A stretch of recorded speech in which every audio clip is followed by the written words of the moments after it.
Bom, como se sabe, a teoria da exploração ela indica que o capitalismo ele é inerentemente exploratório, dado o processo da dupla jornada de trabalho, trabalho necessário e trabalho excedente, aonde que é produzido mais valor e, portanto, a mais-valia que acaba sendo cooptada pelo capitalista. Mais valor e mais-valia é a mesma coisa. Isso. O ponto é que toda essa teoria ela está sustentada na teoria do valor de Marx, que é a teoria do valor-trabalho. Não na mesma que Ricardo, bom, enfim, já está ciente, né?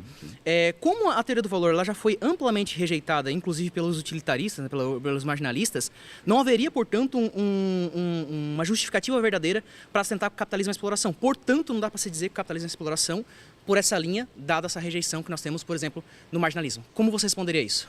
Eu responderia da seguinte maneira: o marginalismo não refutou a teoria do valor-trabalho. Até porque os princípios ali de Menger em diante, já haviam em outros que debateram com Marx, como Nassau Sênior e tantos outros. Não é a mesma na teoria. Verdade, não é a mesma teoria, da mesma maneira que não é a mesma teoria entre Marx e Ricardo. Sim. Mas os princípios, em linhas gerais, já há um diálogo do Marx ali naquela época. Entre utilidade e escassez não é o que o Sênior defende, mas tem uma aproximação, eu Tudo entendo o teu bem, ponto. mas eu não disse que é a mesma coisa, eu disse Isso. que eles têm uma aproximação. É isso. Mas quando Vamos o Menger concordar. traz, por exemplo, a teoria da utilidade marginal, onde Então, nós e temos... qual é a refutação?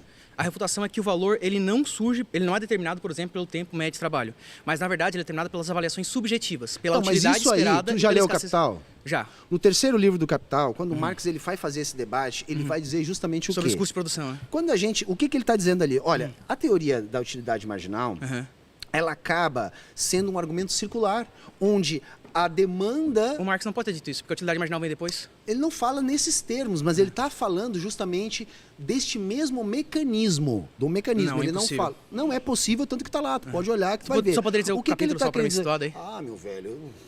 Pode dizer só o argumento dele. Então me dá o argumento dele, argumento por que eu favor. quero te dar, Por isso. favor. O que ele está querendo dizer? Olha, pela teoria marginalista, na verdade, vai ser a relação entre oferta e demanda é que vai determinar o preço. Não.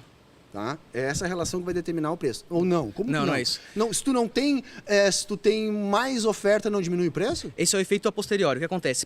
O preço, o Menger deixa isso bem claro no livro dele. Ele é acidental. Eu nem sigo a linha do Menger, mas ele fala isso. Ele é um fenômeno acidental, onde, através do processo de avaliação subjetiva, eu faço a permuta do que eu tenho em mãos em detrimento do que Mas outra os pessoa preços, tem. aí que tá. Os preços, eles não são pautados a partir de uma avaliação subjetiva. Por quê? São? Porque eles são pautados a partir do custo de produção. Não, Tu negativo. não consegue vender um produto abaixo do custo de Mas produção. como vai surgir custo de produção em recursos que antes não haviam produção e eram trocados, por exemplo, na Mesopotâmia? Mas acontece, aí que tá. Por isso que os liberais eles têm que recorrer ao Robinson Crusoe para explicar isso. Não, o exemplo histórico é O claro. Bawerk usa o Robinson Crusoe. Sim, ele usa, mas isso não significa que a gente precisa recorrer. Por exemplo, na Mesopotâmia nós tínhamos preços de Mas na mercado Mesopotâmia de não produtos tinha capitalismo, cara. Mas se Aí o que preço tá. não Veja. precisa do custo de produção, Mas então aí que tá. Mas no capitalismo historicamente é você está diferente. errado o que você Mas está aí que falando. tá. Não, mas aí que tá. O que o Marx está falando, a teoria do Marx, ela é uma teoria do valor no capitalismo. Tá.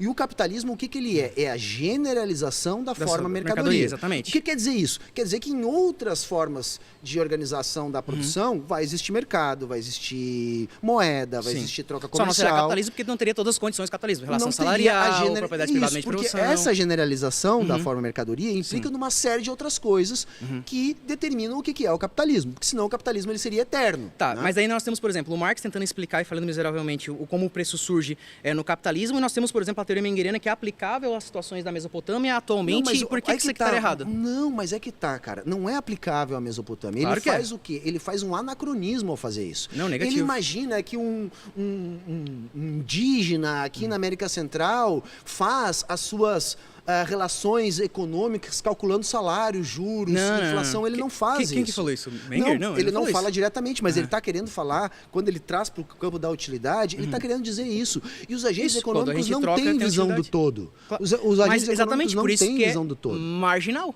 Não é o todo. Eu não Tá, mas avalio acontece que pela lei da o utilidade lago marginal, inteiro. Eu avalio, veja, por exemplo, pela o lei da copo de água utilidade ali. marginal, o exemplo que eles dão lá, não me lembro se foi o Menger mesmo que deu, comendo a sopa.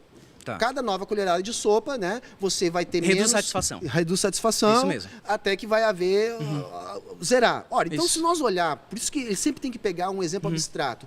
Uma mãe alimentando um bebê que já passou fome, então aquela utilidade ela é negativa? Não, o que acontece é o seguinte, quando o bebê está amamentando, ele tem uma fome. Essa fome vai reduzindo, nós podemos concordar com isso, correto? Sim, sim. Tá, aí a tua resposta, a utilidade ela vai reduzindo. Tá, mas porque eu a utilidade ela é o nexo... pela ideia do a Wenger, a utilidade é o não nexo pode causal. ser negativa. Não, mas não é utilidade. negativa. Uma hora ele sustenta e para de coisar, para Mas, de entendeu? mamar, no Mas caso. qual é o ponto? O ponto é que se eu continuar, eu já estou indo para além da Mas por que tu necessidade da continuaria? satisfação. Por que tu continuaria? Porque tu tem uma finalidade específica, como o Mises traz. Porque a utilidade, ela é pautada pela finalidade, não por um... Tudo bem, mas assim, a alguma coisa utilidade, aleatória. ela existe. O Marx não nega isso. Tanto Isso. é que o Marx não nega nem a utilidade, nem a lei de mercado. Ele fala que ele é condicionado pelas propriedades físicas da mercadoria lá no começo do Capital isso, 1. porque na verdade...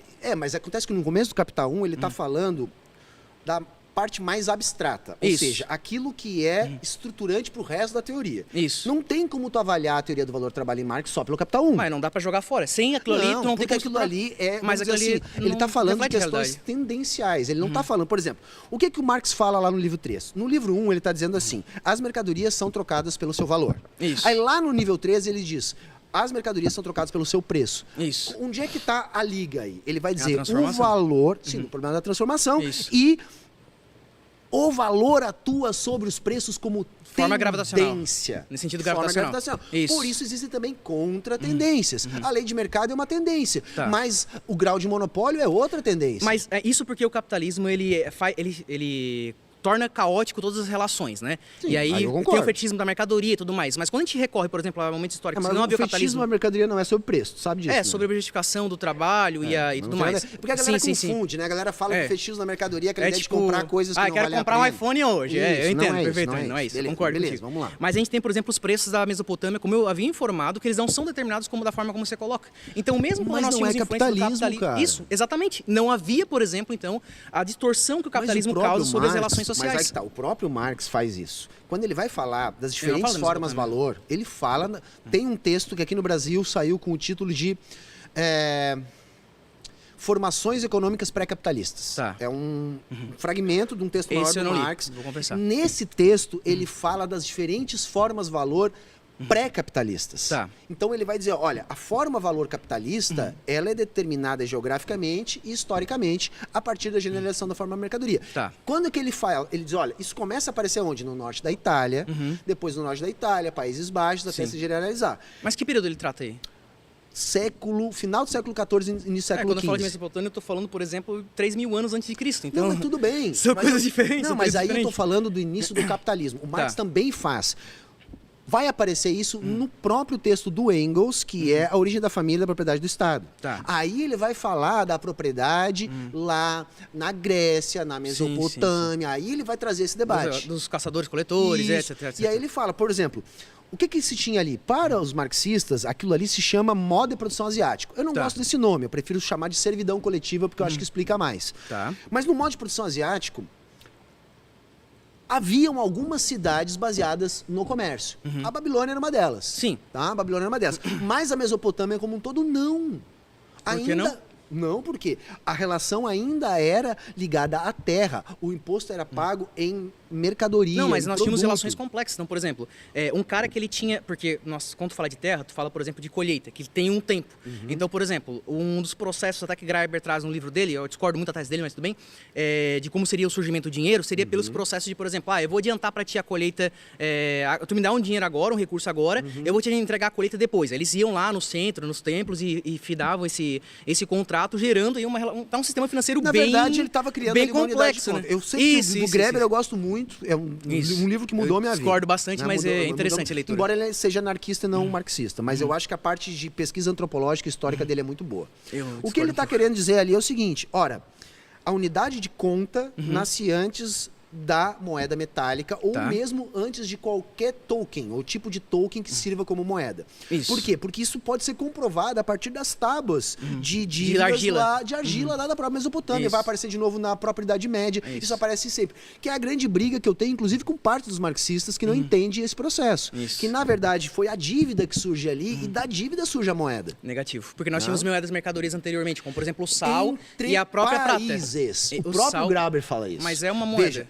mas aí que tá. Tanto o Marx quanto o Graeber concordam nisso. Veja, dentro da Mesopotâmia, circulava a unidade de conta a partir dessa relação de dívida com o Estado. Sim. Agora, a Mesopotâmia, se ela precisasse transacionar qualquer tipo de mercadoria com povos da Palestina antiga, Sim. ela não poderia transacionar com a sua própria unidade Sim. de conta. Aí ela precisaria de um ouro, terceiro, ou prata, prata, alguma coisa e tudo assim. mais. E aí, mas pelas os grãos próprias também eram usados propriedades. como moeda mercadoria Também, e mas o funcionava. grão Então a moeda não funcionou. surge Com o Estado. E o Graeber, ele Mas a comete unidade um de equívoco conta, sim. bem A unidade interessante de no conta começo do surge. livro, que ele fala o seguinte, olha, a diferença entre a promessa e a dívida é que uma é monetária e a outra não. Só que quando ele faz isso, ele condiciona fenomenicamente a dívida à moeda já existir. Então ele cai num problema paradoxal. Já no começo do... Ah, droga, desculpa. Não, mas o debate foi bom. Muito obrigado, Takai. Foi bom.